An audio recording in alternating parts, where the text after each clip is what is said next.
Hello tout le monde, j'espère que vous allez bien. Je vous retrouve aujourd'hui pour une nouvelle vidéo dans laquelle je vais vous montrer le tuto d'un nail art très géométrique avec des tons un petit peu dégradés que j'avais envie de vous faire depuis très longtemps et qui donne vraiment une sorte d'effet d'optique, donc vous allez vite comprendre de quoi je parle. Donc j'espère vraiment que cette vidéo va vous plaire et c'est parti. Alors comme d'habitude, j'ai commencé par appliquer ma base pour protéger mes ongles et une fois qu'elle est bien sèche, j'ai appliqué mon vernis. Donc pour ce nail art, j'ai posé du vernis blanc sur l'annulaire et sur le pouce, ce sont les ongles sur lesquels je vais faire la déco. Et sur les autres ongles, j'ai posé un vernis bleu ciel et je vais appliquer ces vernis en 2 couches pour avoir une bonne opacité. Pendant que mon vernis sèche, je vais nettoyer mes contours avec un pinceau plat et du dissolvant et pour ça j'ai utilisé la dernière nouveauté de ma boutique, c'est un pinceau plat que je trouve vraiment très chouette pour nettoyer le contour des ongles. Mais vous pouvez également l'utiliser pour faire la technique du one stroke que je vous avais remontré dans une précédente vidéo.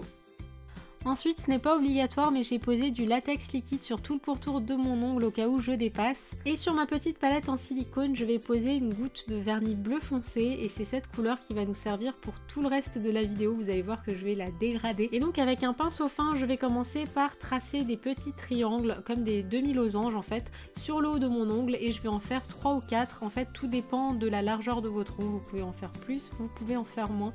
Et je vais les remplir avec le bleu. Ensuite, je reviens à ma palette et je vais poser une nouvelle goutte de vernis bleu et du vernis blanc et je vais faire un mélange de ces deux couleurs et je vais essayer d'être un demi-ton en fait en dessous de la couleur bleu foncé. Et avec cette couleur sur mon ongle, je vais dessiner des triangles mais cette fois-ci vers le bas de façon à obtenir des losanges. Et comme tout à l'heure, je vais remplir ces formes avec la couleur et pour ça, je vous recommande de d'abord tracer le haut du triangle de façon à ne pas trop dépasser et une fois que vous avez bien délimité et travaillé avec minutie, vous allez pouvoir remplir votre losange en bleu un petit peu plus clair.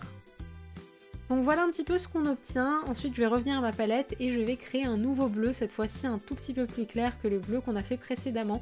Et comme vous le voyez, j'ajoute le bleu par toutes petites touches de façon à obtenir la couleur que je souhaite parce qu'on a très vite fait de mettre trop de couleurs et de se retrouver avec une couleur trop foncée. Et ensuite comme tout à l'heure, je vais venir dessiner de nouveaux losanges et pour tracer les lignes en fait, ce qu'il suffit de faire, c'est de prolonger la ligne que vous aviez juste au-dessus. De cette façon-là, vous allez vraiment avoir un effet où les losanges seront bien proportionnés à la même taille. Et finalement, je vais venir créer un dernier bleu, cette fois-ci très clair. Donc je mets vraiment une toute petite pointe de bleu foncé à l'intérieur. Et je vais venir dessiner une dernière rangée de losanges. Alors là, moi j'ai fait un nombre de couleurs de bleu proportionnel à la longueur de mon ongle. Donc si jamais vous avez les ongles plus longs, vous pouvez vous permettre de faire une couleur supplémentaire, voire 2 couleurs supplémentaires. Et si vous avez les ongles plus courts, vous pouvez vous arrêter à la couleur précédente.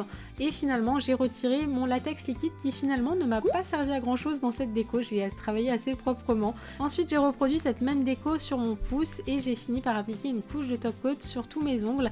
Et sur les 2 ongles sur lesquels j'ai fait la manucure, j'ai choisi d'appliquer un top coat matifiant parce que je trouvais que ça apportait un côté très doux, un côté un petit peu aquarelle. Mais si vous n'en avez pas, vous pouvez également appliquer un top coat classique, ce sera également très joli. Et donc voilà pour le rendu de ce nail art qui me fait beaucoup penser à toutes les petites facettes qu'on peut retrouver dans un diamant. Sous certains angles, on a même l'impression qu'il y a une sorte d'effet d'optique parce qu'on a l'impression que l'ongle est un petit peu cabossé et aplati sur certains angles. Dites-moi dans les commentaires si vous voyez de quoi je veux parler. Et voilà pour ce tuto, j'espère qu'il vous aura plu et peut-être qu'il vous aura donné envie de le reproduire sur vos ongles. Si c'est le cas, n'hésitez pas à me partager tout ça sur les réseaux sociaux.